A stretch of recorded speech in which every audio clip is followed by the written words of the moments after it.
E estamos no ar aqui. Boa noite, pessoal. Resolvi abrir aqui uma videoconferência, até porque anda sendo um tema relevante em relação à esquerda, à mídia, à direita ideológica, é a questão da Venezuela, né, que vem enfrentando aí um problema político e econômico que já vem há algum tempo. É a Venezuela que depende aí da exportação do petróleo para gerar ali um excedente, me parece que é o superávit primário, e aí ter condições de fazer importação de commodities, né? A Venezuela que não tem um comércio interior lá muito desenvolvido, quer dizer, tem um comércio interior débil. E a nossa esquerda aqui no Brasil, a esquerda liberal, vem bastante titubeante em relação ao quadro que a Venezuela enfrenta em relação à direita, né, na própria Venezuela, a pequena burguesia reacionária, e também o imperialismo que vem desestabilizando interna e externamente a Venezuela. Então eu convidei aqui para participar dessa conferência, até porque o Alejandro já participou, perdão, a gente já fez debate sobre isso, o Alejandro já esteve na Venezuela, possivelmente deve estar bastante inteirado do que acontece na conjuntura da Venezuela em uma perspectiva até 2018, né, porque a Venezuela representa aí um projeto de bolivarianismo chamado de socialismo do século XXI, que claro que não rompeu com a propriedade plenamente, mas teve desenvolvimentos aí democráticos bem mais avançados até que o PT aqui no Brasil, né?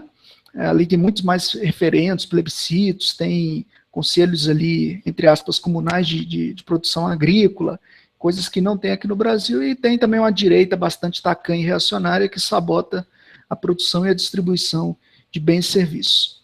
Bom, você pode enviar perguntas e comentários no chat do YouTube ou no chat do Facebook, porque está sendo retransmitido para o Facebook.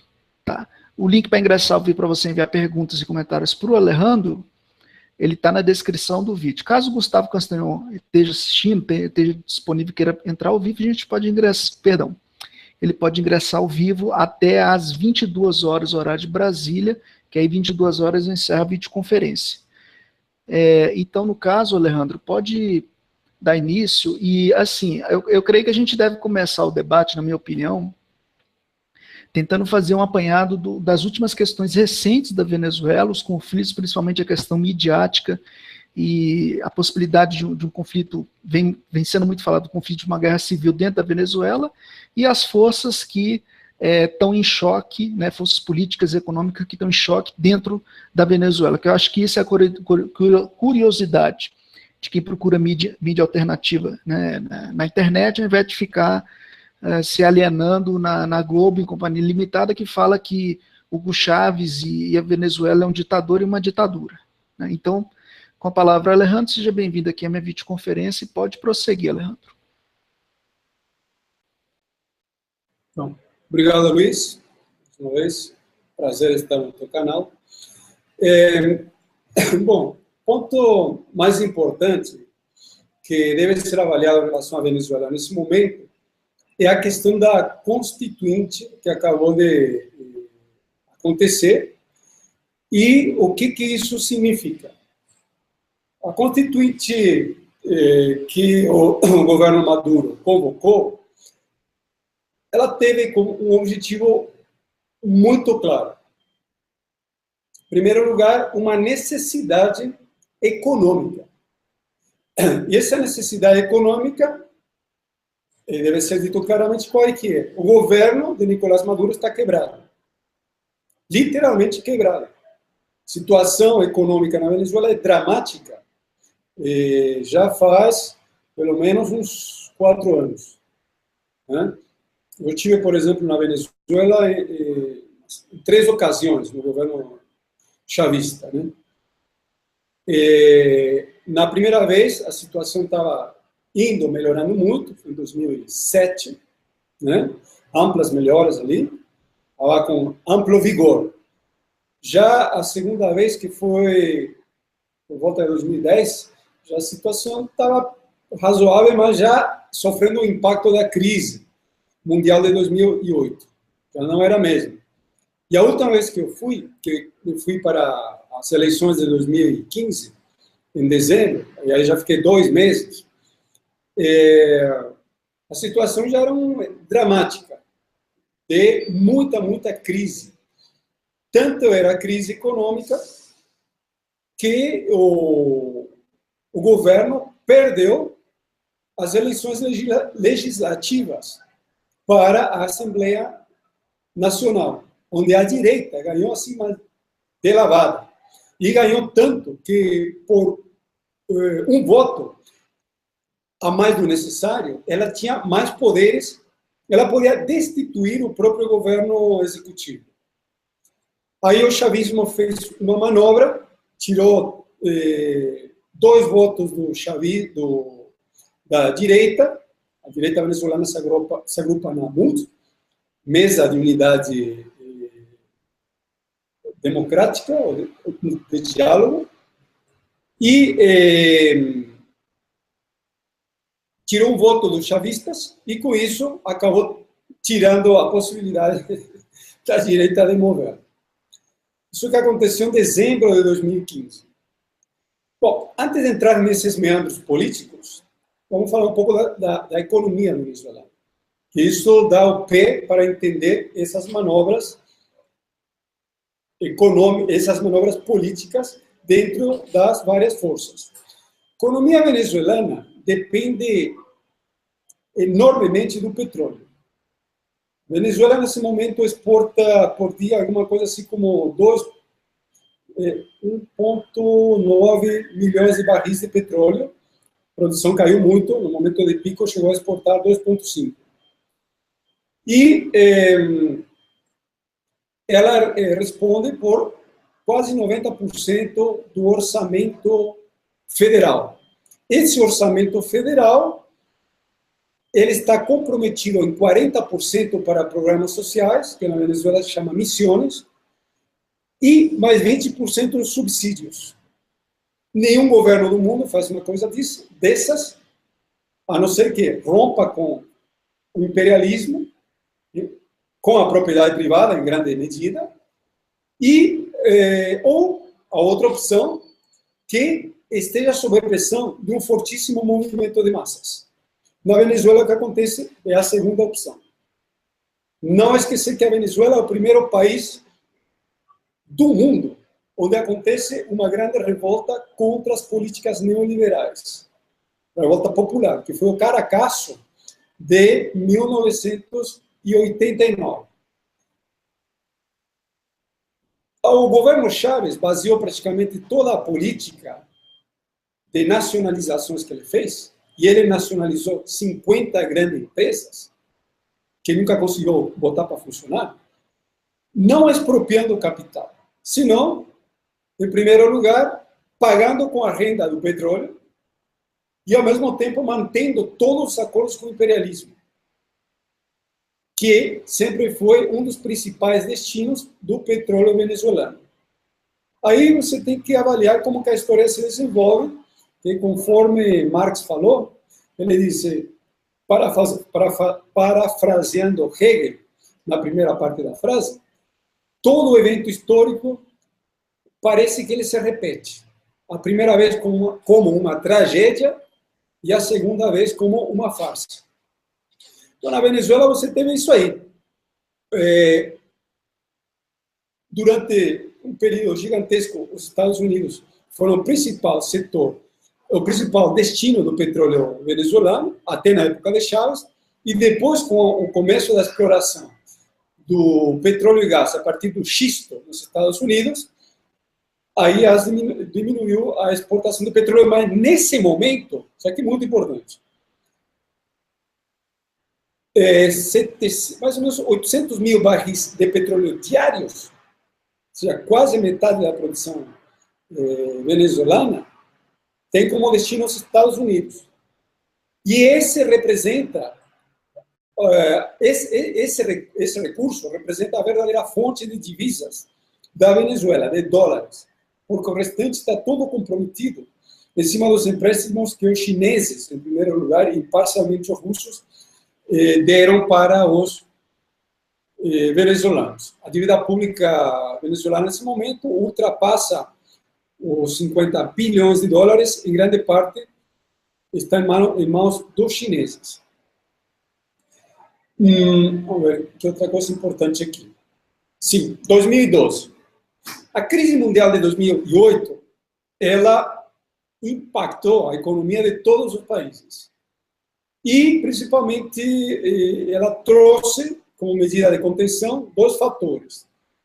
Primeiro, inundação do mercado mundial com crédito, promovido a partir de recursos públicos, para permitir que a especulação financeira continuasse funcionando em cima de uma certa movimentação da economia real, né? E, em segundo lugar, houve uma migração de capitais que estavam aplicados na especulação imobiliária para especulação com commodities, ou as chamadas matérias-primas. Isso fez com que o preço das matérias-primas subisse de novo enormemente.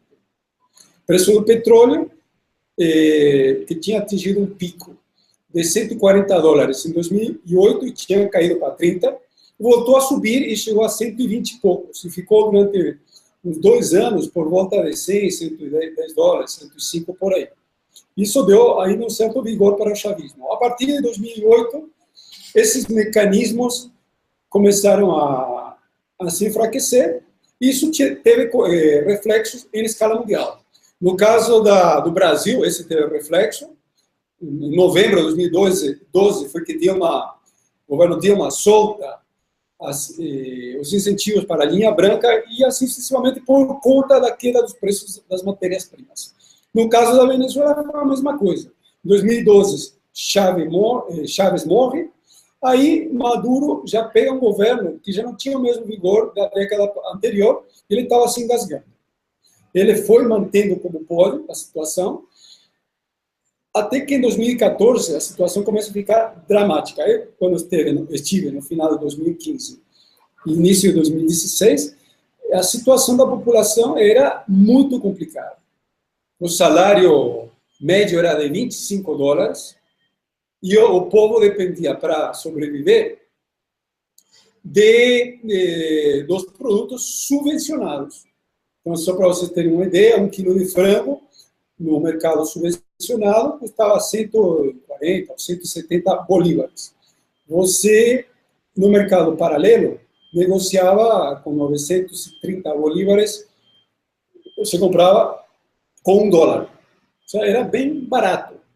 Você, com $1, comprava 600 litros de gasolina.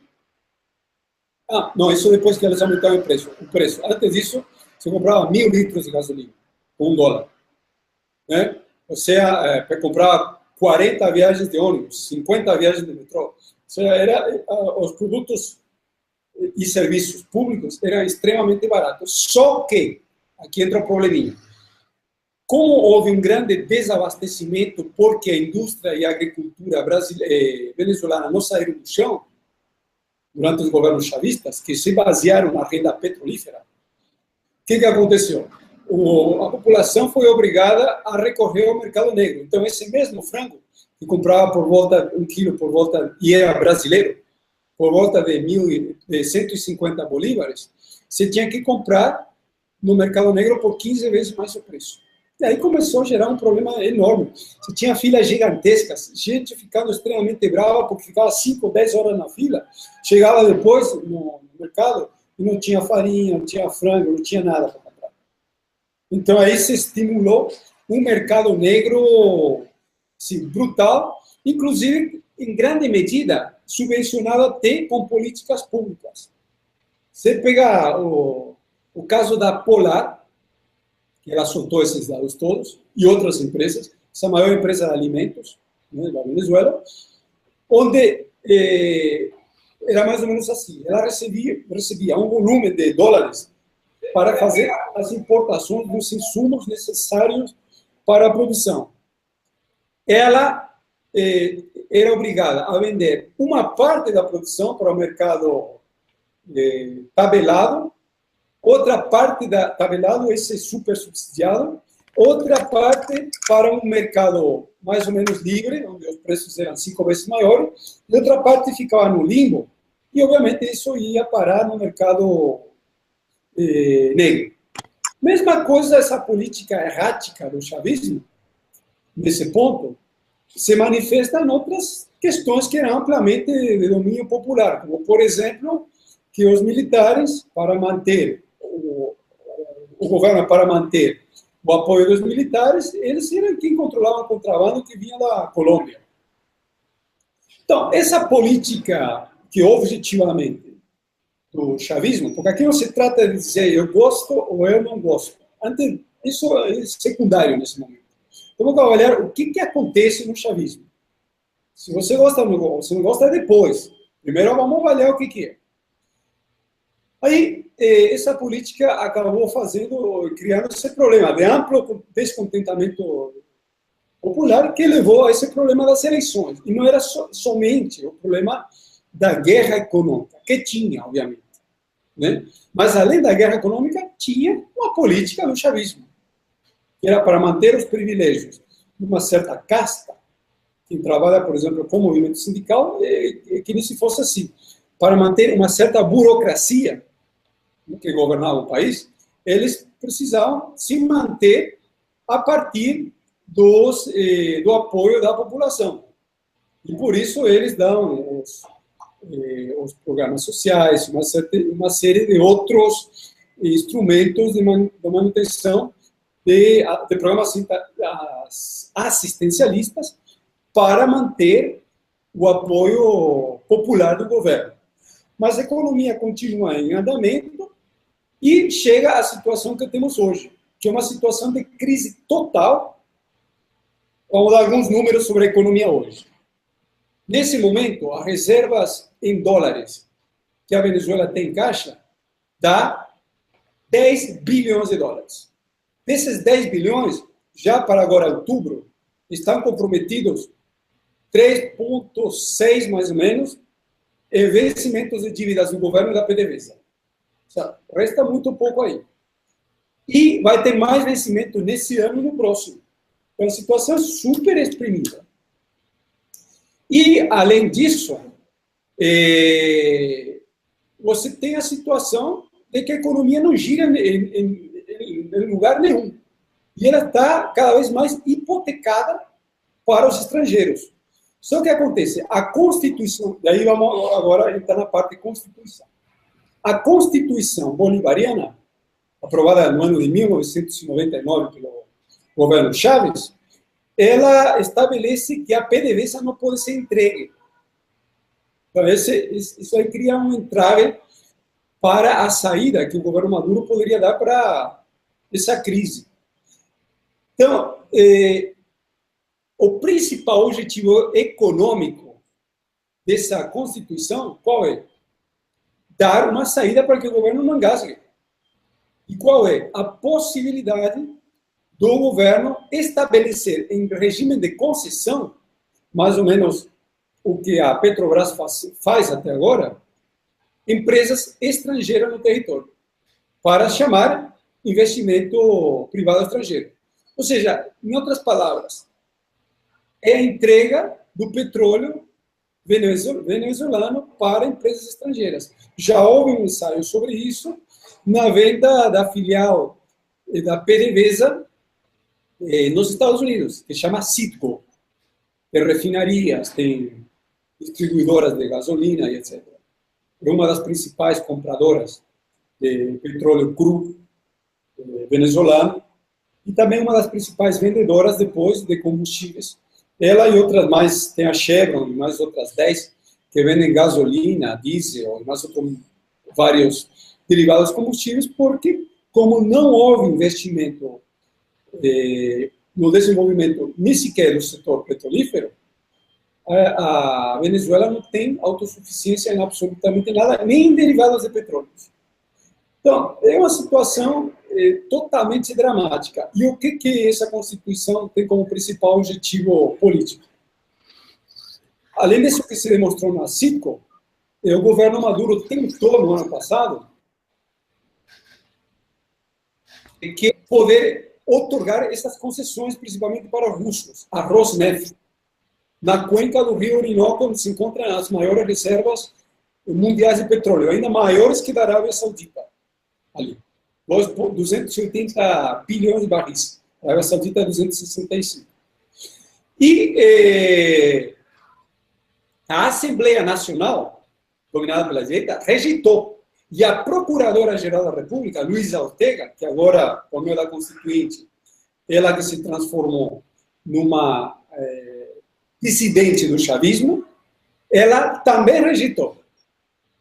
Então, criou uma situação de entrave para a economia que não tinha muito o que fazer. Maduro tentou uma extensão de empréstimos por meio dos chineses. Mas os chineses, que já têm uma economia meio que já começou a dar sinais de que a situação não está tão segura assim na China, eles rejeitaram a rolagem da dívida e ampliação. Eles já sim topariam, por exemplo, pegar diretamente, não só como garantia, e sim o controle da produção dos campos de petróleo da Venezuela, por meio da OPEC, por exemplo, que é uma das grandes empresas petrolíferas chinesas, que junto com a Rosneft teria grande interesse em participar disso.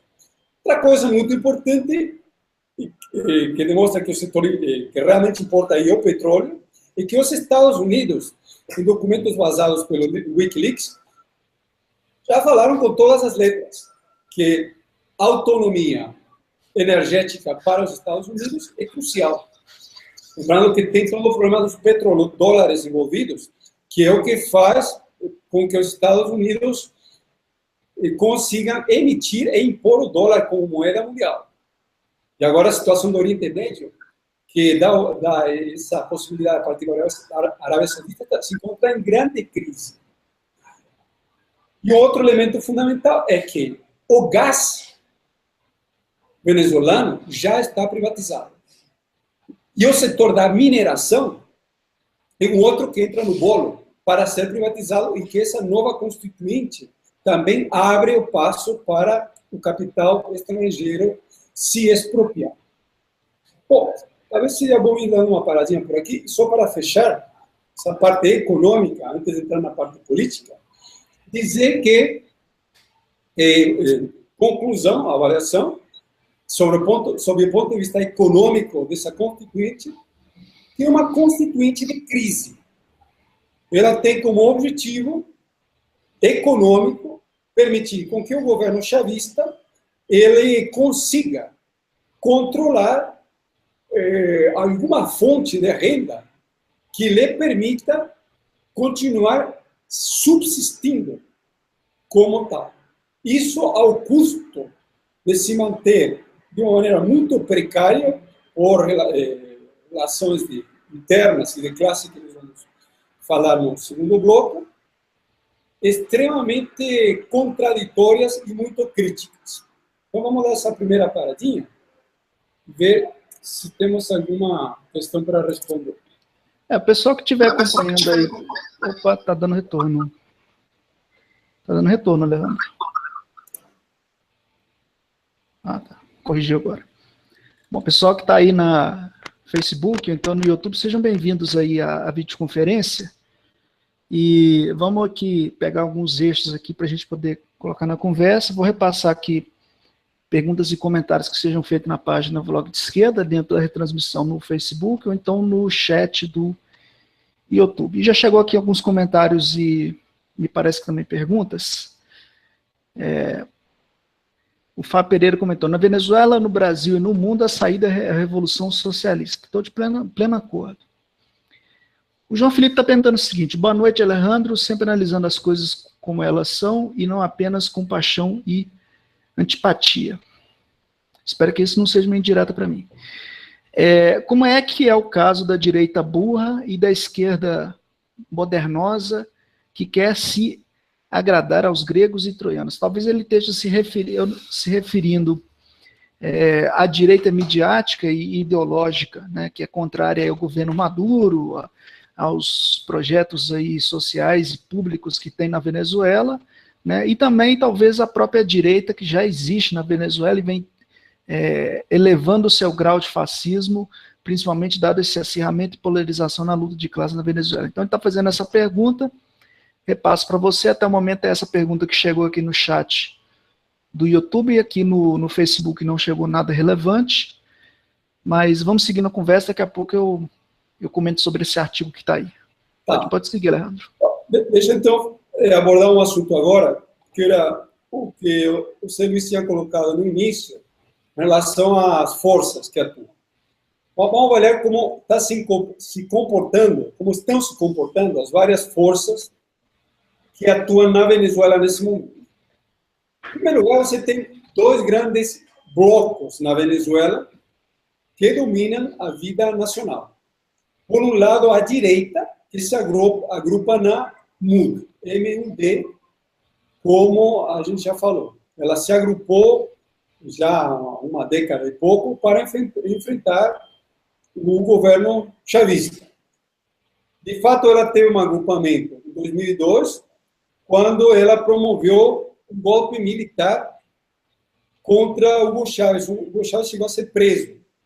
Só que ele foi resgatado por um batalhão de paraquedistas, porque havia uma parte do exército que não aprovava a deposição de Chávez.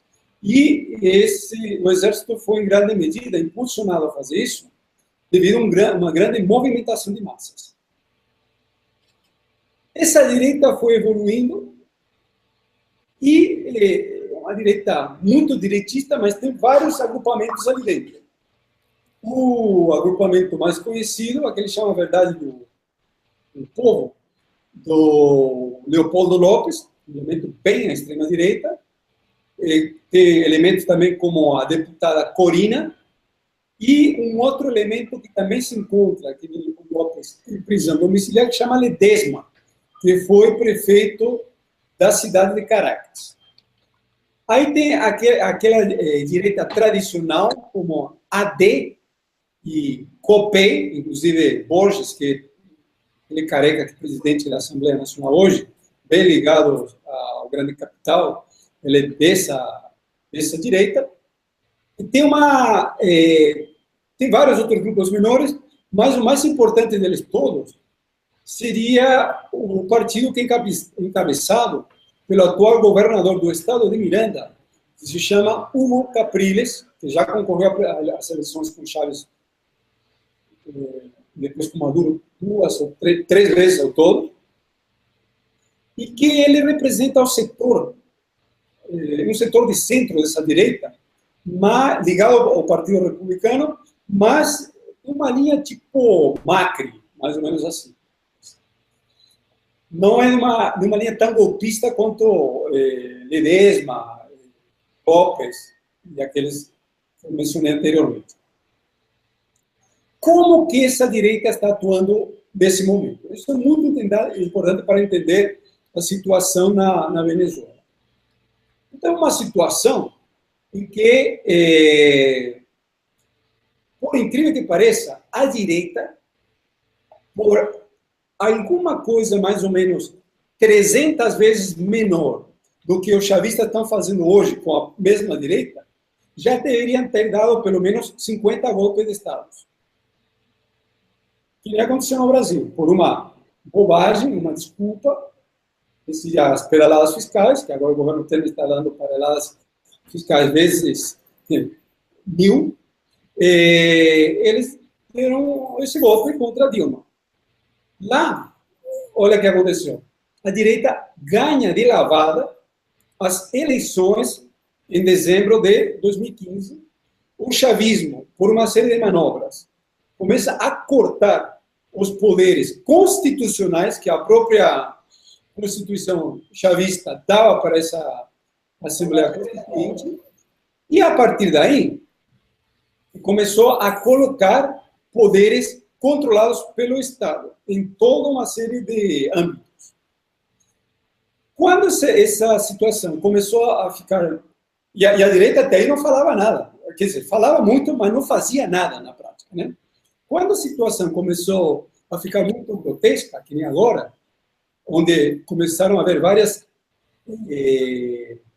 defeições, né, do chavismo, como principalmente da Procuradora-Geral da República, Luisa Ortega, que agora até foi deposta por essa nova constituinte como Procuradora-Geral, mas também teve o ex-general Humberto Rodrigues e teve vários outros, esses tinham sido ministros, vários outros figurões do chavismo que também são dissidentes agora, a direita continua protestando. Esse Capriles, que teria amplas condições de ganhar as eleições, ele perdeu agora seus direitos políticos por 15 anos. Sim, mas o Capriles e o Leopoldo Lopes, a gente tem que salientar que eles estão alinhados à direita e são agentes do imperialismo, né? Eles são posições, digamos assim, antipopulares em relação ao projeto que o Hugo Chávez havia começado lá no início de 2002, correto? Totalmente. O Leopoldo Lopes, ele é da extrema-direita. O Capriles, como eu disse, é uma espécie de Macri. Se quiser, chama Temer. Alguma coisa parece assim. Tipo uma ala mais para a direita do PSDB. Seria um Aécio Neves piorado. Né? Mas o ponto é assim, tiraram os direitos, ou seja, houve toda uma série de ações do chavismo que a direita, em qualquer lugar do mundo, contestaria. Essa direita venezuelana, que é uma direita, que o Luiz acabou de dizer, hipertruculenta, não reage, parece que está morta. Bom, esse é um ponto de análise muito importante. Por que uma direita que tem amplas tradições direitistas e golpistas não reage ante tantos ataques do governo chavista? Uma consideração. Vamos para o segundo bloco aqui. O que o imperialismo, que está por trás dessa direita toda, está fazendo? Bom, na prática, como direita e imperialismo é quase uma mesma coisa, não está fazendo nada também não. Aplica uma sanção ali, uma aqui, mas são sanções praticamente para inglês ver. Então, tipo, o vice-presidente Tarek al-Saimi, um descendente de sírio, ele é considerado um traficante de cocaína. Então, tem pedido de prisão contra ele. E também dinheiro eventual que ele tenha em alguma conta estrangeira pode ser tomado. Agora aplicaram a mesma coisa contra mais 4 ou 7 chavistas, nesses dias por conta da Constituinte. Mas são medidas que não têm nenhum impacto imediato. Sobre o petróleo, concretamente, o imperialismo poderia ter cortado as exportações da Venezuela. Poderia ter feito um embargo, poderia ter feito 1000 coisas. Não fez nada. Então, mais uma pergunta. Por que o imperialismo, agora já não é nem Obama, um negócio simpático, é o Trump, um fascista assumido. Então, por que o Trump não faz nada contra Maduro e só fala? Vamos para o terceiro bloco, o próprio chavismo. O chavismo, o que deve ser dito, não é um partido. O chavismo é uma amalgama de partidos, que é muito diferente. Quando o Chávez assume o governo, ele assume em cima de uma organização pequena burguesa de cunho militar, chamado 4 de fevereiro. E que era basicamente os militares que tinham participado da tentativa de golpe de Estado em 1992. Daí começa o governo, aprova a Constituição, etc. E Chávez procura dar mais firmeza ao governo em 2006 e acaba formando o PSUV, Partido Socialista Unificado da Venezuela, que é uma amalgama de praticamente toda a esquerda venezuelana, exceto partidos muito pequenos, que na enorme maioria acabaram todos eles funcionando como, digamos, rabo de saia do chavismo. Ou seja, ele é um chavista na prática sem ser chavista, tipo o Partido Comunista da Venezuela, o partido do Chirino, PSL, que é o partido Tito trotskista, e vários outros. Ou seja, o chavismo praticamente unifica a esquerda e centro-esquerda toda, em torno do PSUV e afins. Aí, bom, a situação vai evoluindo, etc., etc., e, nesse sentido, chegamos à situação atual, onde dá para diferenciar claramente vários grupos dentro do chavismo hoje.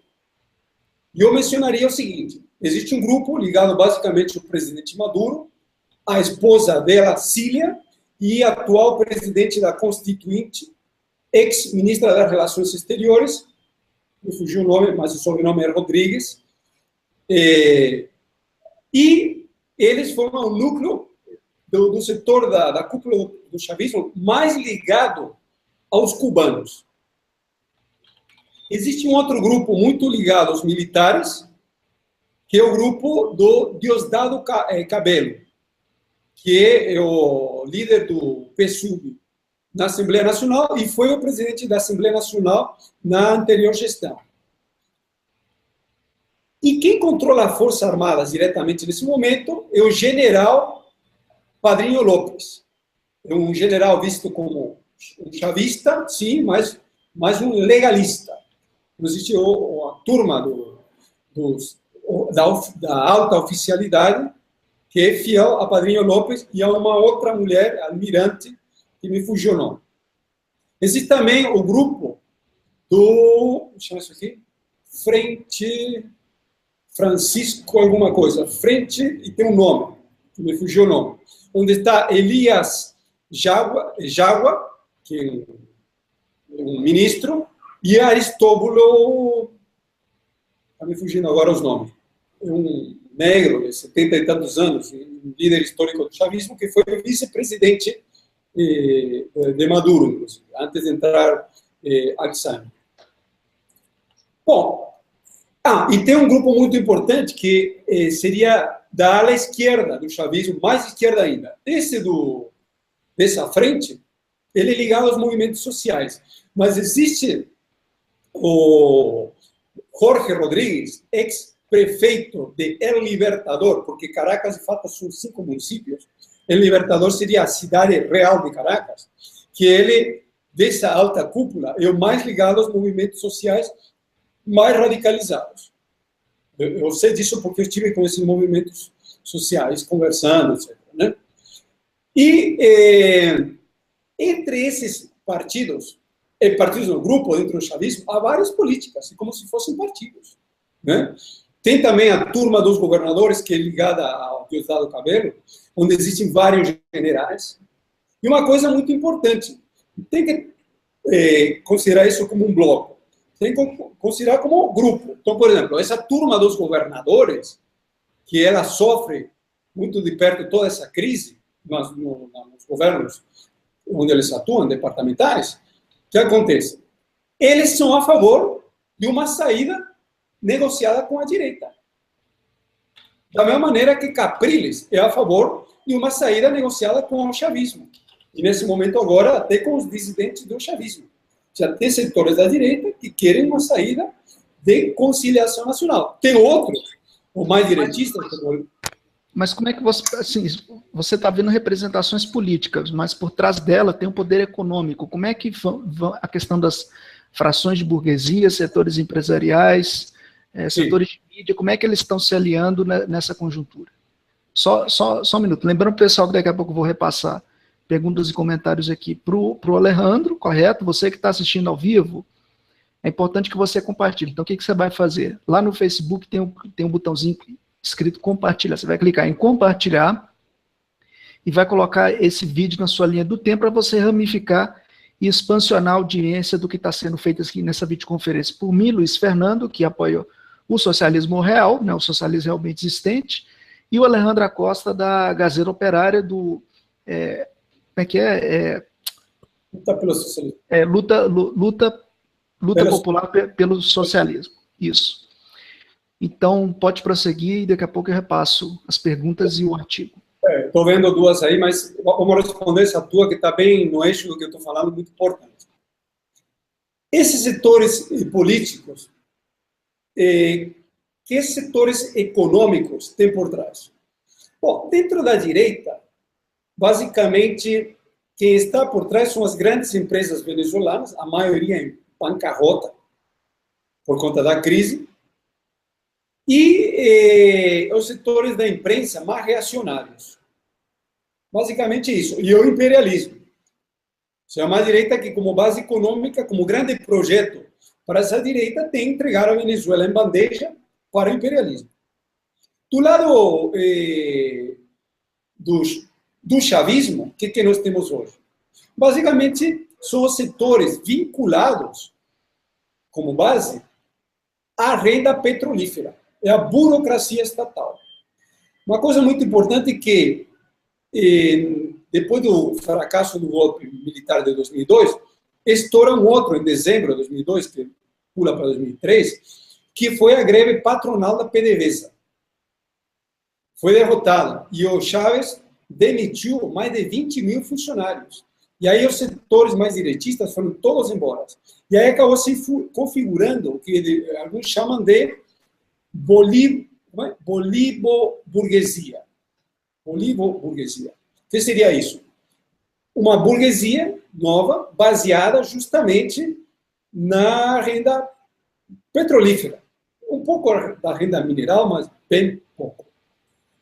Esse é o fator... É tipo a lupenburguesia que a gente tem no poder político real, do colerinho branco, mas é tipo a lupenburguesia que a gente tem no poder político real, bastante fisiológico, mais ou menos isso?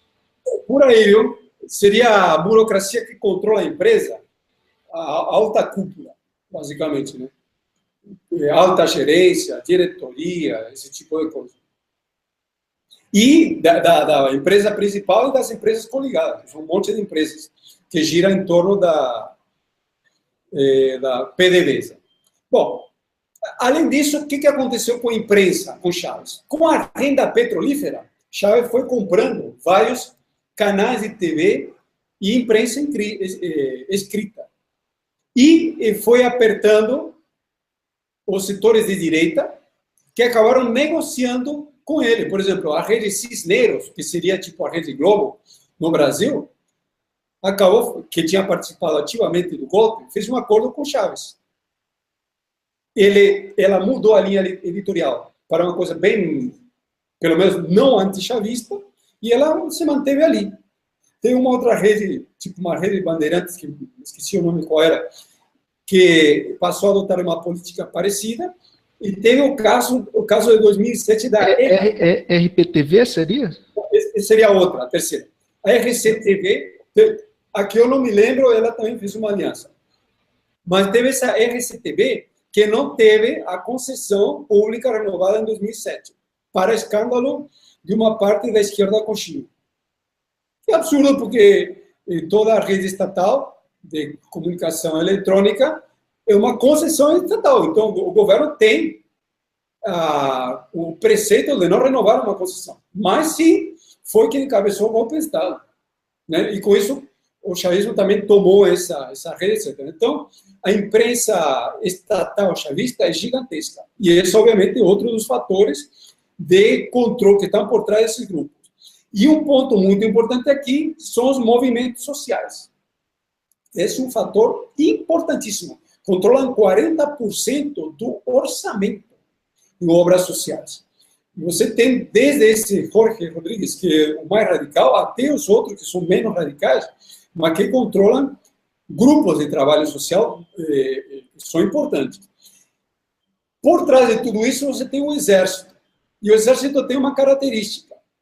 Ele tem um número de soldados muito grande.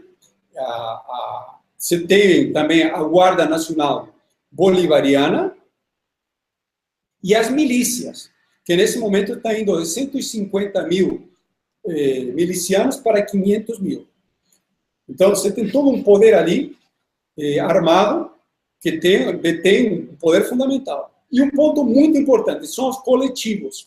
Os coletivos seriam organizações de bairro que elas estão armadas há tempo, mas depois do golpe de 2002, elas se armaram em massa. São aqueles que vocês veem nos vídeos e nas fotos, que saem com motos, e são chavistas roxos. Né? Depois de 2002, uma boa parte desses coletivos se armou, e isso faz com que uma boa parte dos bairros periféricos estejam armados. E um ponto muito importante, esses coletivos não é que sejam todos chavistas de esquerda. Em torno dessa crise toda, eles começaram a se desagregar também.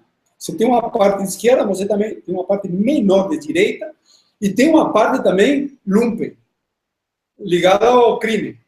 Então, tem toda uma situação de caos com o povo, em boa parte, muito armado. Isso precisa ser dito porque, até em cima dessas perguntas que foram postadas aqui, vamos engatar nisso aí. Há alguma probabilidade de intervenção teórico-anarquista? Diz assim, Alejandro, alguma probabilidade de intervenção militar do imperialismo na Venezuela em 2018? Eu vou responder essa pergunta em cima dos dados que eu estava dando. E do Harley Faustino. Se houver uma intervenção extrema na Venezuela pelos Estados Unidos, existe a possibilidade da Rússia e da China apoiarem a Venezuela, como acontece na China? Então, vou responder essas duas em cima do que eu estou falando. O imperialismo na Venezuela está sendo uma espécie de seda. É uma marica até. Sabe, daqueles viados medrosos, amedrontados, não somente com o preconceito, mas com a vida. O imperialismo está sendo isso em relação a Venezuela. É extremamente estranho. Agora, por quê? Bom, justamente por esse cenário político que acabei de colocar. Na Venezuela, uma parte da população está armada, importante. Há muita arma ali. O Chávez, ele abriu fábrica de AK-47, ou 74, que é uma versão avançada do famoso rifle russo, na Venezuela. Então, tem muita arma leve. E importou um monte de aviões, até submarinos, fez manobras militares junto com a Rússia. Então, o problema dos Estados Unidos aqui não é a Rússia.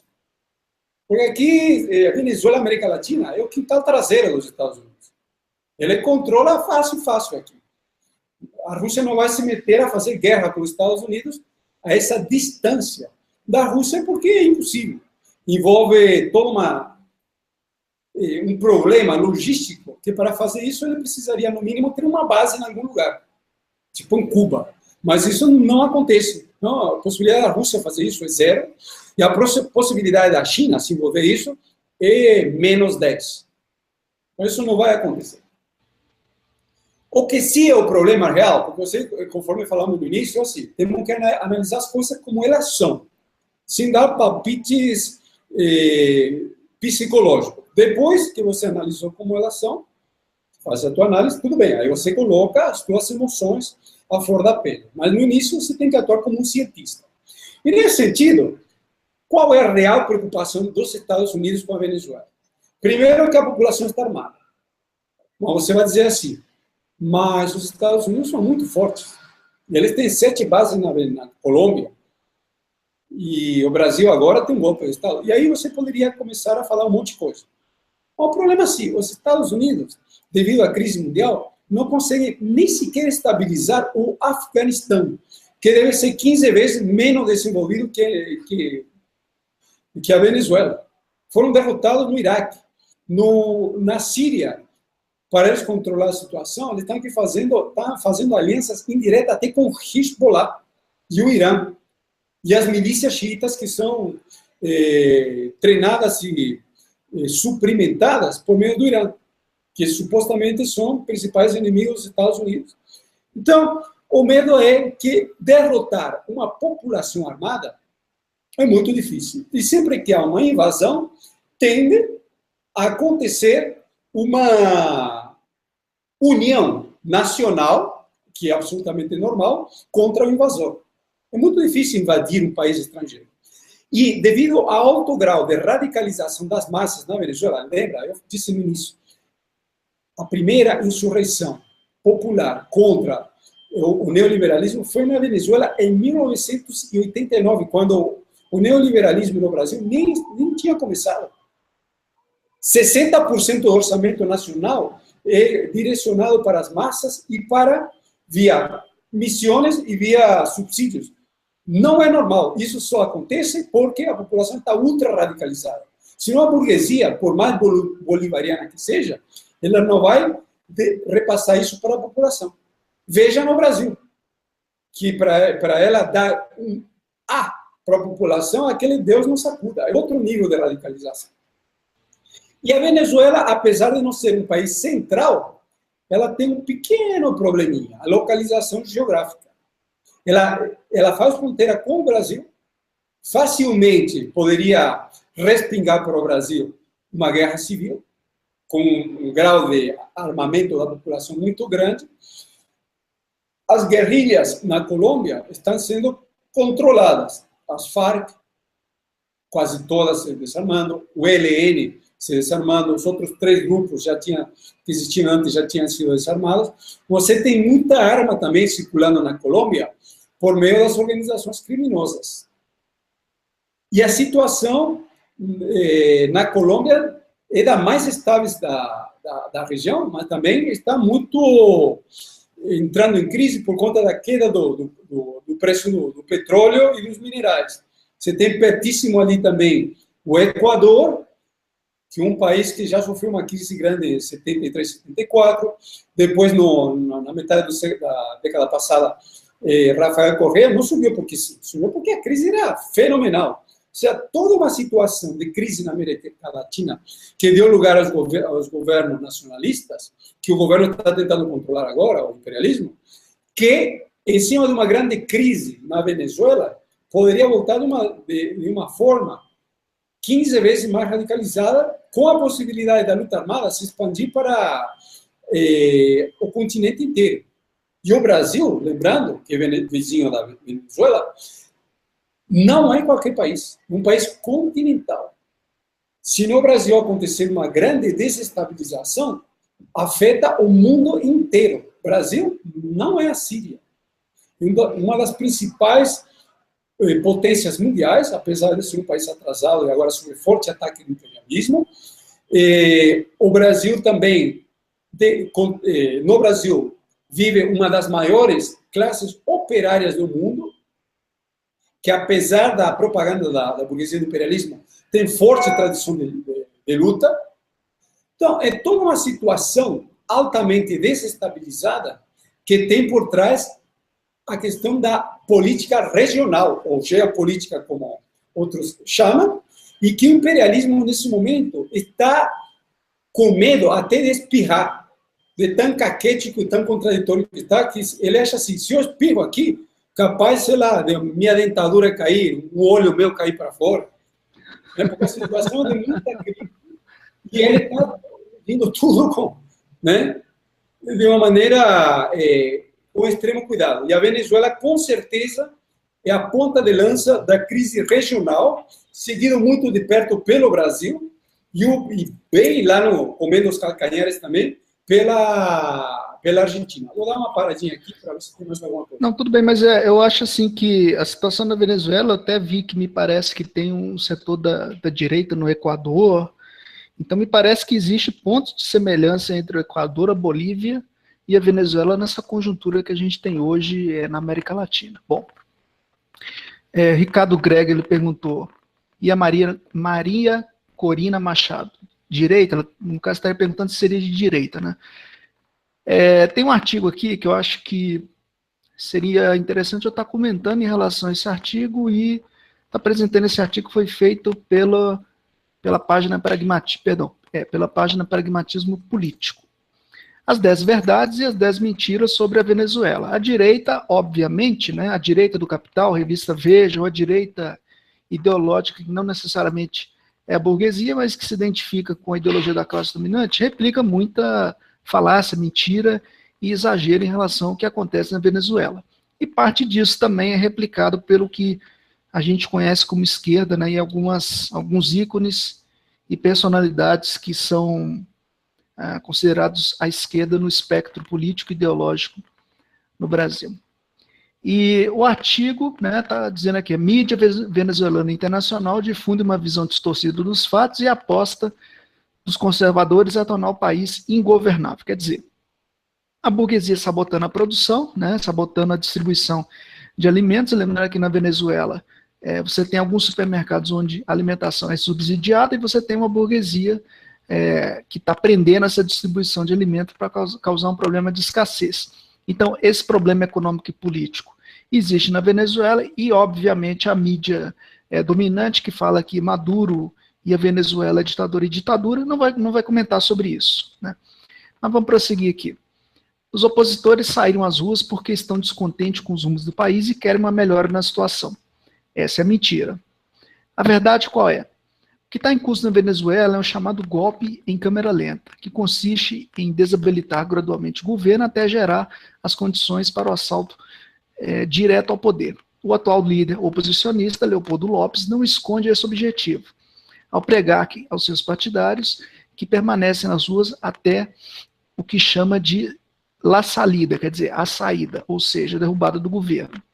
Bom, só queria destacar um ponto, não tendo muito a ver com esse trecho aqui, é que existe um ponto em comum em relação aos países, digamos assim, que adotam uma perspectiva bolivariana, ou do socialismo bolivariano, ou países da Latinoamérica, não necessariamente associado ao bolivarianismo. Chile, Peru e, de certa maneira, Venezuela, tem uma coisa que é chamada de uma casta europeia. Quer dizer, são pessoas que vieram da Europa e que detêm uma condição política e econômica de burguesia, né, e também uma certa postura de castas, inclusive uma certa segregação étnica em relação aos povos indígenas e andinos que vivem nesse país. Essa separação étnica e de classe existe hoje na Venezuela, existe também no Peru e, de certa maneira, existe no Chile e também, principalmente, na Bolívia, com o Evo Morales, que foi aí o primeiro líder indígena a conseguir chegar na Bolívia como presidente da Bolívia. Tá? Lembrando que a maior parte da população realmente é indígena, né? A maior parte da população são as camadas mais baixas, tanto da Bolívia como da Venezuela, mas é bom estar lembrando e salientando esse ponto aí, dessa questão. E aí vem aqui, continua. Mentira. A Venezuela é um país autoritário que impõe a sua vontade sobre cidadãos e reprime as manifestações. Lembrando que na Venezuela, a mídia lá, né, e eu até não concordo com isso, existe uma mídia de oposição, né, tipo Rede Globo, na Venezuela. Eu não concordo com isso, mas existe. Então você tem uma certa pluralidade, e essa mídia, tal como aqui no Brasil, fica despejando veneno, mas isso é natural que aconteça, porque é um interesse de classe da mídia dominante da Venezuela, que está alinhado aos interesses econômicos dessa burguesia e dessa remanescência, entre aspas, europeia, que mantém essa casta aí na Venezuela, Peru, Bolívia, Chile, em companhia limitada. E aí, prosseguindo aqui, é verdade. Existe uma ampla liberdade política no país, que é regida por uma Constituição democrática, elaborada por uma Assembleia livremente eleita e aprovada em um plebiscito. Nos 15 anos desde a chegada do Hugo Chávez à presidência, já se realizaram 19 consultas à população, entre eles eleições e referendo. Lembrando que a Venezuela é bem mais democrática, tem muito mais plebiscitos e referendos que no Brasil. Lá o voto não é obrigatório, mas no tempo do Hugo Chávez, 80% da população ia votar voluntariamente, né, quer dizer, compactuar com um projeto socialismo bolivariano, que não é necessariamente socialismo, mas é uma elevação da democracia que a nossa direita tacanha, seja burguesa ou ideológica, é incapaz de entender ou aceitar. Mas prosseguindo mesmo assim, o ex-presidente estadunidense Jimmy Carter, que monitorou uma dessas eleições, declarou que o sistema de votação venezuelano é o melhor do mundo. E esse sistema eleitoral viabilizou a conquista de inúmeros governos estaduais e prefeituras pela oposição. Há no país plena liberdade de expressão, sem qualquer tipo de censura. Tá? Então eu passei meu posicionamento pessoal, mas o que acontece na Venezuela é isso. Meu posicionamento eu não sou favorável que exista essa mídia golpista do PIG, né, colocando veneno e minhoca na população e levando essa questão de decisionamento social, que de fato existe, é uma questão ideológica. Mas esse é o meu posicionamento pessoal, que eu falo aqui de maneira aberta e clara. Né? Existe sim uma pluralidade midiática na mídia, ainda que a mídia aqui no Brasil venha falar que na Venezuela é ditadura e que tem ditadura e por aí vai. Mas prosseguindo e vamos lá, mesmo assim. Mentira. Quem está protestando contra o governo é porque não aguenta mais os problemas do país. Verdade.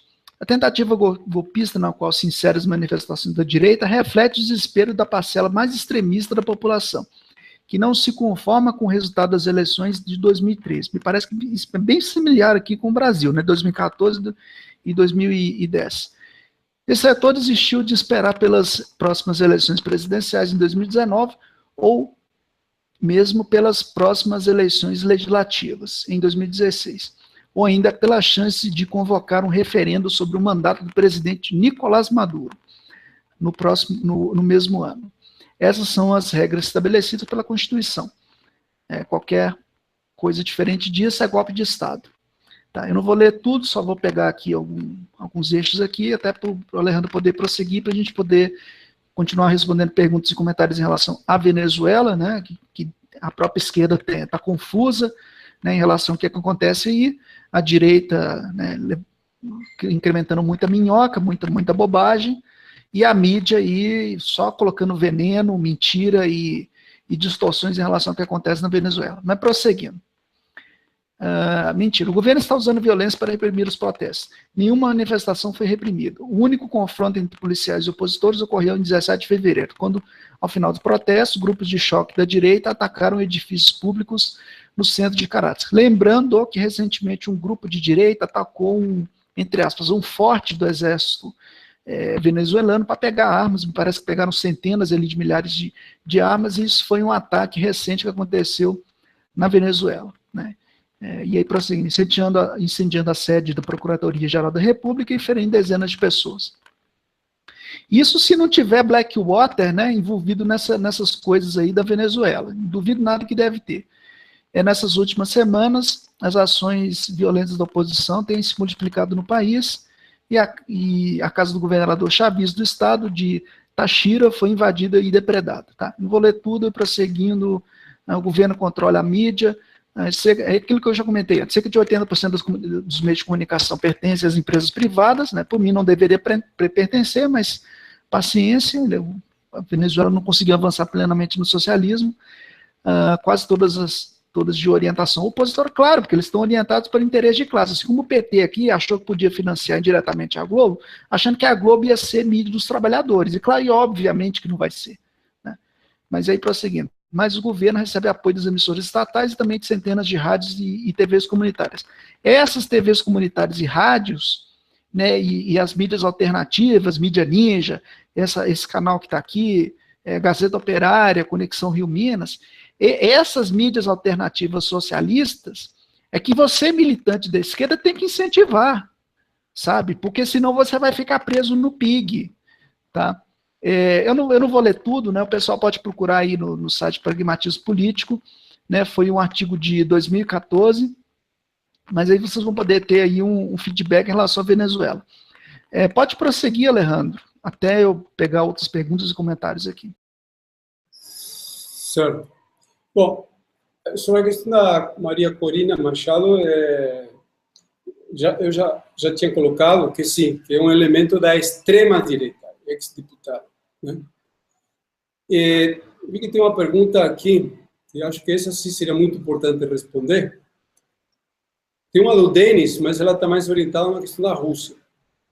Mas tem uma do Volmar Carvalho, que ela está muito orientada a uma questão que deveria nos interessar a todos, que seria qual é a política que os trabalhadores deveriam seguir nesse momento na Venezuela.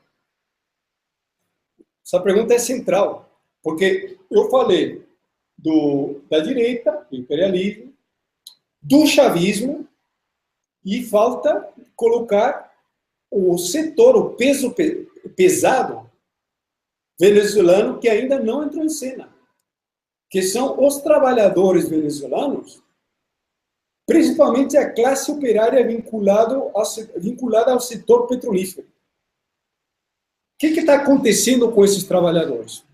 Aqui precisamos definir uma questão muito importante, que é a questão de por que o trabalhador é chavista na Venezuela. Bom, é simples, porque trabalhador, normalmente, ele não é um teórico. Porque o sistema capitalista é muito embrutecedor em todos os aspectos. E o trabalhador é prático.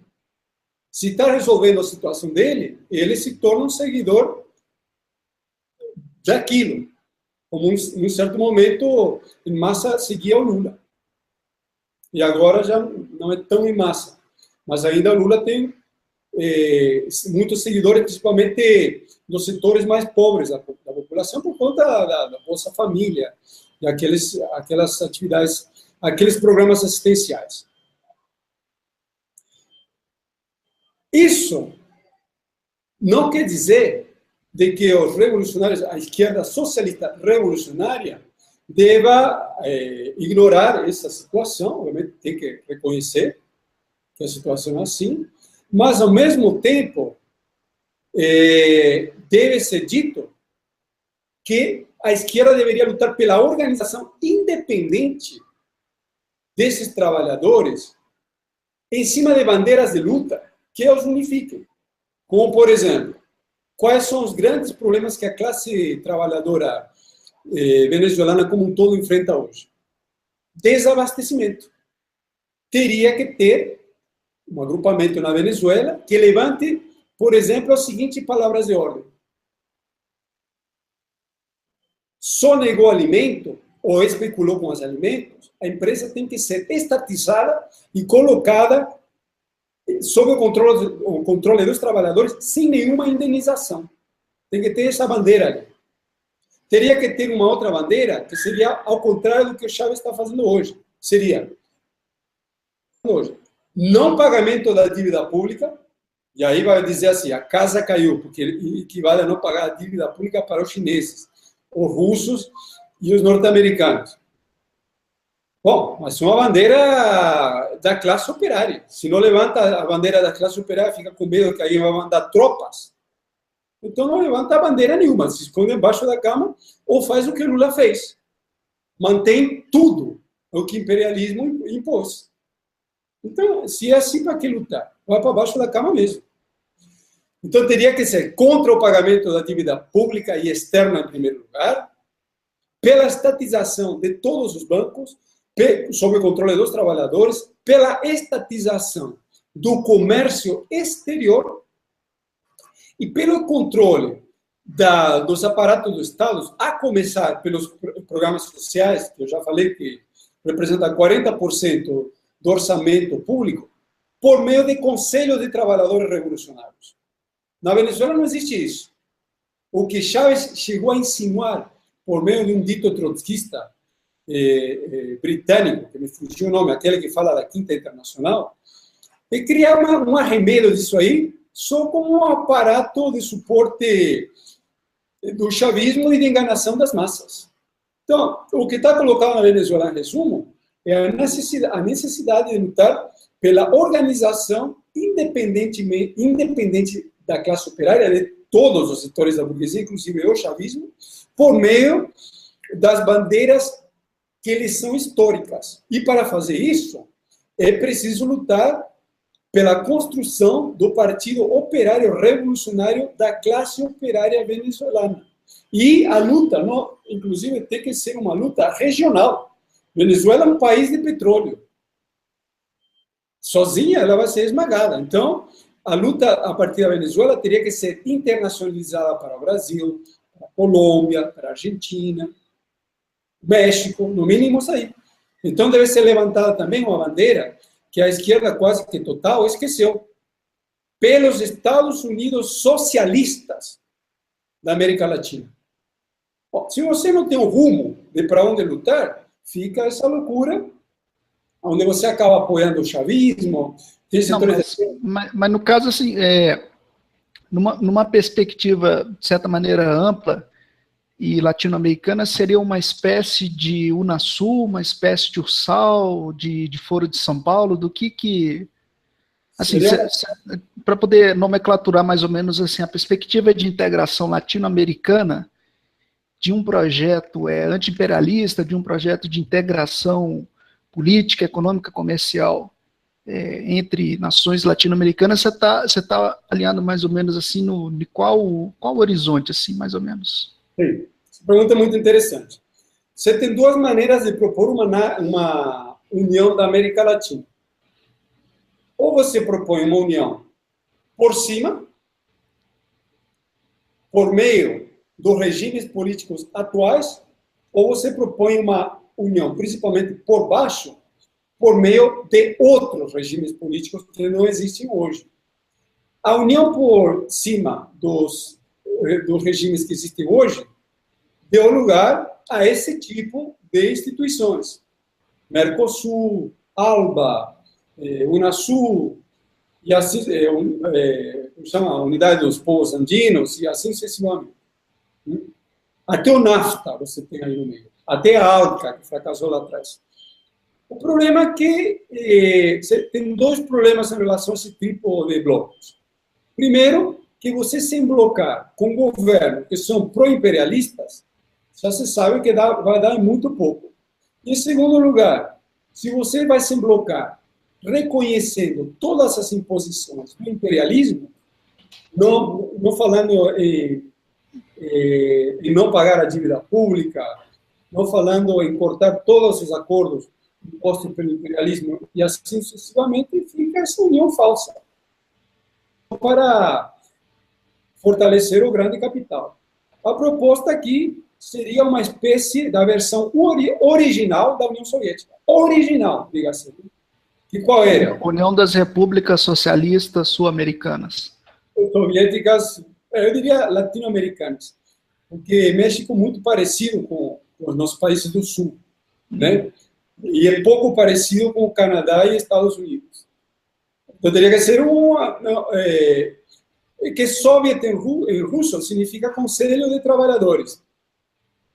Os estados como estão hoje, eles não funcionam mais. São estados totalmente falidos. Veja no Brasil. O capitalismo faliu, acabou. O capitalismo seguido financeiro está morto. Falta alguma coisa para enterrar ele, né? Porque daí a próxima etapa que seria o socialismo, a próxima etapa da evolução humana. E veja no Brasil e na América Latina. Você não tem um estado, nem município, nem governo que funcione. Estão todos numa baita de uma crise. Então, os estados estão falidos aqui. Acho que são 6 ou 7 estados aqui que já estão falidos, já, né? Minas Gerais está na linha de frente nisso.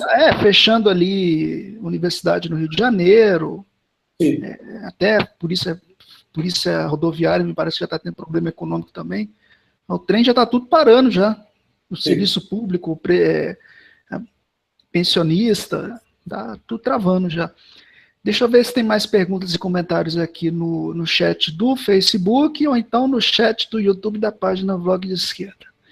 Estou tentando ficar aqui de bom humor e sorrindo para vocês, porque a gente não tem que ficar só de cara fechada, a gente tem que rir também. Para vocês que nem o Leonardo Estopa, né, que só falta pôr um durex aqui, assim, um durex na fita, sei lá, fita crepe aqui para ficar rindo. Mas vamos lá. Deixa eu ver aqui. Eu acho que do Vomar você já respondeu, não é isso? Vomar. Já. Alejandro, se houver... Isso aqui já foi perguntado. Em junho começou o movimento de luta contra a corrupção na Rússia. Qual o papel do imperialismo nesses próximos... Peraí, gente. O foco aqui não é Rússia, gente. O foco é só Venezuela. Senão a gente começa a rodar demais e sair do foco do Hangout, que é em relação à Venezuela, não é em relação à Rússia. Tá? Eu vou amar aquilo que você já perguntou. Para onde foi parar a realidade? Então não tem pergunta. Não tem perguntas. Fora essa da Rússia, não tem nenhuma pergunta em relação à Venezuela. A gente está tratando aqui só do foco da Venezuela. Aqui no Facebook também não tem nada, né? Só teve alguns comentários aqui dizendo que eu confundi conceito de classe média com sistema de classe, com a taxonomia da burguesia, que é um conceito do século XIX. Sabe um ponto que poderia ser interessante, de interesse, abordar? Para onde que isso vai?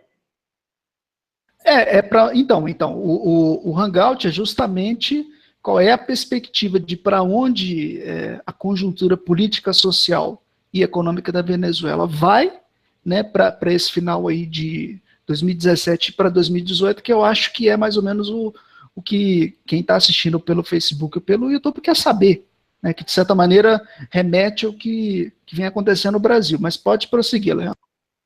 Vamos dar algumas perspectivas, levando em conta de que a gente não tem como prever o futuro, porque o futuro ele se baseia em cima da luta de classes, que nem uma partida de futebol. Você dá um mais ou menos uma linha para frente, né? Só que em cima dos planos e políticas do imperialismo, a gente, principalmente, a gente já consegue traçar mais ou menos um caminho. Embora que às vezes aconteça que nem aconteceu no Brasil, que de março para aqui, o imperialismo mudou 3 vezes de plano, o que revela, assim, o grau de crise brutal. Um fato é fato, a economia da Venezuela está um desastre, ela agora vai ganhar um certo fôlego, mas não vai resolver o problema. Principalmente o problema da população, não vai. Ela vai hipotecar ainda mais o país e vai conseguir algum dinheirinho daqui, algum dinheirinho de lá, e com isso ir tocando. Só que é o custo de aumentar as contradições políticas no país.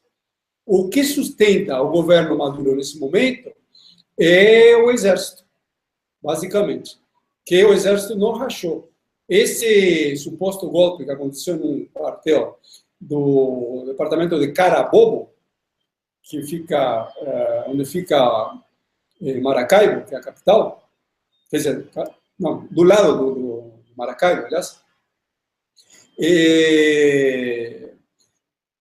Isso aqui parece ser mais uma farsa que outra coisa, né? Para medir a temperatura. Agora, o ponto é, o exército como um todo, ele está, nesse momento, sob controle, mas até quanto tempo? E, principalmente, até quanto tempo o imperialismo, que nesse momento ele teria mais ou menos o fiel da balança, mais do que os trabalhadores. Até quanto tempo o imperialismo vai permitir essa política do imperialismo, do chavismo? O chavismo agora vai começar a privatizar setores petrolíferos da cuenca do rio Orinoco. Isso vai aumentar a participação da Chevron ali, por exemplo. O que é uma boa para o imperialismo. Só que é um custo de desestabilização brutal. A direita, por exemplo, por meio da nova Constituinte, vai estar à frente de uma Assembleia Nacional que não serve para nada.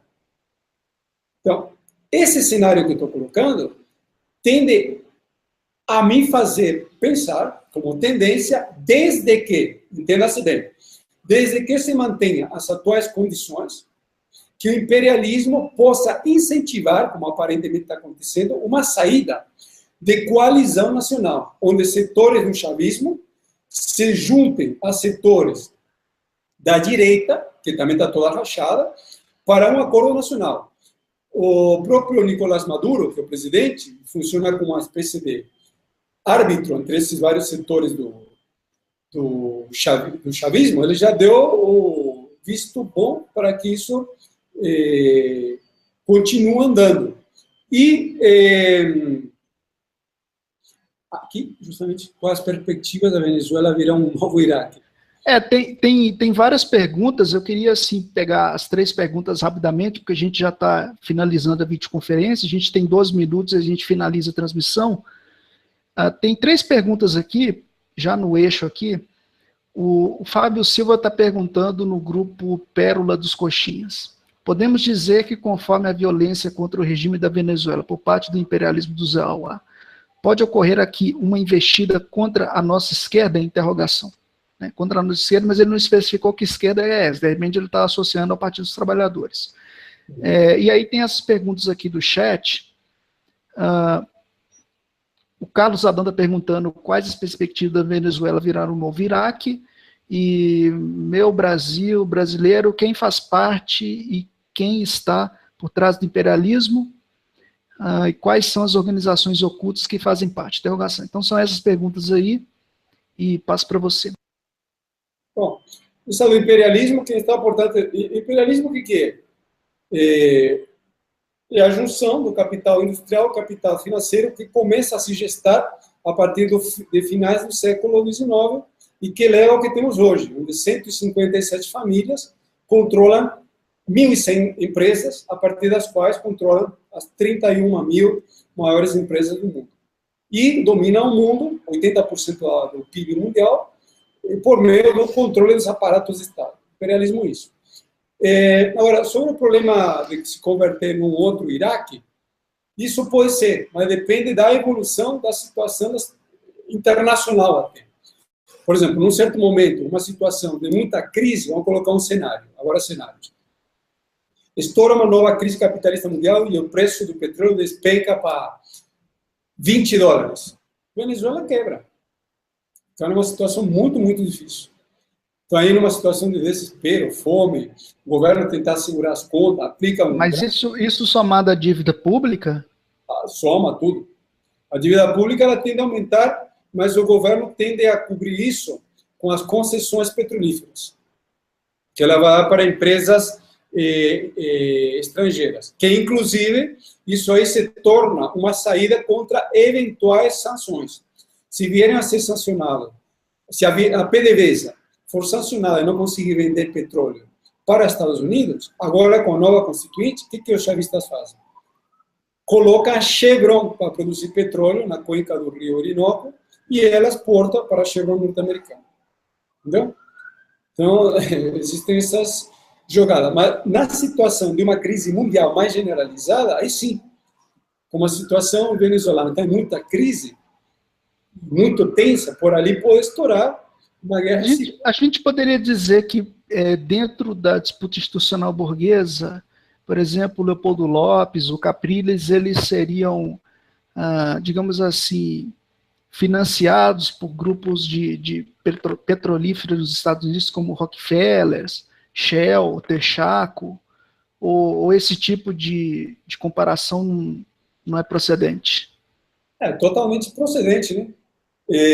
Capriles, Corina, por exemplo, é sabido que eles são financiados, e até o Ledesma, pelo Heritage Institute, que é o Instituto Millennium norte-americano, ligado ao Tea Party, a extrema-direita agrupada no Partido Republicano norte-americano. E o Capriles, ele é mais ligado aos setores mais moderados do Partido Republicano também. E já surgiram dados que ele foi financiado pela Odebrecht, por exemplo.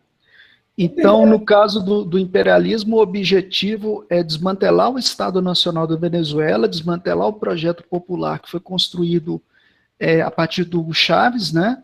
Privatizar as empresas, a exploração, a exportação do petróleo e cortar todos aqueles programas, subsídio para o gás, subsídio para cesta básica da alimentação em supermercado, projetos de habitação populares que são até mais desenvolvidos do que o nosso Minha Casa Minha Vida. Tudo isso aí o imperialismo quer acabar com todo esse socialismo bolivarianismo do século XXI, é isso? Aumentar a exploração dos trabalhadores, aumentar a taxa de exploração, aumentar garantir as margens de lucro frente a uma crise do capital que está reduzindo cada vez mais as margens de lucro e transformar a Venezuela em um país vassalo do imperialismo, é isso? Exatamente isso, e existe um plano mais concreto, inclusive. Numa conversa que vazou em 2016 ou 15, pelo presidente da Polar, ele disse qual era o plano. Fazer um empréstimo por 50 bilhões do Fundo Monetário Internacional para estabilizar a situação em cima de um governo de coalizão. Movimentar a economia e acabar com tudo isso aí que você falou. Então, esse plano existe. Converter o país em um vassalo dos Estados Unidos e os Estados Unidos passar a controlar o petróleo diretamente. Essa situação totalmente de descontrole social acabar também. Basicamente isso. Converter a Venezuela numa Haiti. Da mesma maneira que... Eu estou vendo que justo no final do Hangout começa a chegar um monte de perguntas e dúvidas, né? Enfim, ainda tem a pergunta da questão, né, que está perguntando se a questão da Venezuela vai se espalhar para a esquerda aqui no Brasil. O que tu acha? Sim, claro. Toda a comoção muito grande na América Latina respinga para todo lado. Se os Estados Unidos decidirem invadir um país do porte da Venezuela, é porque a política de retranca do imperialismo nesse momento acabou. Eles vão aplicar uma outra política. O mais provável é que eles já vão para aplicar no Brasil um golpe militar na tentativa de aplicar, passar todas essas reformas que eles querem a toque de caixa e se apropriar de tudo que eles puderem a toque de caixa. Então, é óbvio, está conectado. O Breno ST, eu acho que é esse o nome, não, Brendo ST, ele comentou, Venezuela está atrelada a uma burguesia dentro de um partido socialista. Como romper com a burguesia? Interrogação. Se não fizer igual os cubanos fizeram em 1961, serão atropelados pelo imperialismo. Então ele está perguntando isso e a gente encerra daqui a 5 minutos. Sim, claro. Isso mesmo. Quem controla o Partido Socialista, justamente essa camada burocrática ligada a PDVSA, em primeiro lugar. Tem outras camadas burocráticas, como, por exemplo, a alta cúpula do Exército, a que controla as verbas dos programas sociais, os ministérios, etc., que ela é quem controla o chavismo. Uma questão aqui não tem segredo. É uma questão de luta de classe, portanto, de luta material. Como se livrar disso? O que eu tinha colocado uma meia hora atrás é lutar pela independência dos trabalhadores. Em primeiro lugar, da classe operária venezuelana e, em primeiríssimo lugar, da classe operária da PDVSA. Essa classe operária da PDVSA, muito importante, ela está agrupada numa central que ela é controlada fundamentalmente pelo chavismo. A CTV, Central dos Trabalhadores Venezuelanos, que é da direita, já está muito enfraquecida. Só que a central venezuelana, que me fugiu o nome, ela que controla. E esses trabalhadores da PDVSA, eles são controlados em cima de toda uma série de regalias que eles têm em relação ao resto da população. Só que também é o seguinte, na hora que começa a tirar, depois que deu o docinho, começa a tirar, minha opinião é assim, para ser sincero, isso somente conseguiria ser feito por meio de um golpe militar, que é o que a direita reclama, que tenha um golpe militar na Venezuela. Só que esse é o problema de dar um golpe militar e o golpe militar fracassar. Quando fracassa um golpe militar, a situação se desestabiliza tanto, fica muito difícil depois o imperialismo colocar a casa em ordem e até adotar uma política para o resto da América Latina. Porque o problema que deve ser, por último, colocado aqui, que a política internacional ela está toda interligada. Não há uma política só para a Venezuela. A política é geral e por esse motivo precisaria ser levado em conta que uma das peças dessa política geral entrava as demais, que é justamente a Venezuela. Bom, o tempo está acabando. A gente finaliza daqui a 3 minutos. Agradeço a participação do Alejandro Acosta, que sempre quando eu peço, ele se prontifica a liberar um tempo na agenda dele para estar aqui nessa videoconferência. Ele também participa de outras videoconferências de outros canais, da rede independente do Raione Nacionalista, de outros canais, o Eduardo Lima de Medeiros, da rede social comunista, e de outros vlogueiros que também produzem conteúdos para a internet. Se você gostou dessa videoconferência, dá seu like aí no YouTube e também no Facebook, ali tem o joinha lá do Facebook. Né? Amanhã, amanhã ou então sábado, domingo, vou ver de abrir uma outra videoconferência, mas com uma proposta um pouco diferente. Eu quero discutir com os internautas e com o núcleo, né, social, né, da rede social aqui, a perspectiva para o Brasil 2018. Então, com a esquerda socialista, com a esquerda marxista-leninista, eu quero ver de discutir isso em relação apenas ao Brasil, né, só o espaço territorial brasileiro, da conjuntura 2018. Tá? Então, eu devo fazer ou amanhã, ou então, né, sei lá, sábado ou domingo, com a oposição de esquerda ao Partido dos Trabalhadores, a base programática do Partido dos Trabalhadores. Então, Alejandro, nesse tempo final aqui, você tem alguma mensagem promocional em relação à agenda da LPS, em relação aos eventos da LPS, em relação ao canal Gazeta Operária, ao site, alguma coisa de atualização aos movimentos sindicais que estão envolvidos, a LPS, aos Correios, alguma coisa assim? Talvez o mais importante dentro do espírito aqui do canal, também dizer que nós temos as análises de conjuntura da semana que a gente faz nas terças-feiras, às 19 horas, no canal Gazeta Operária. Basicamente isso. Bom, deixa eu já me despedir. Também, quem quiser seguir as nossas matérias, pode acessar o nosso site lpsmundo.org.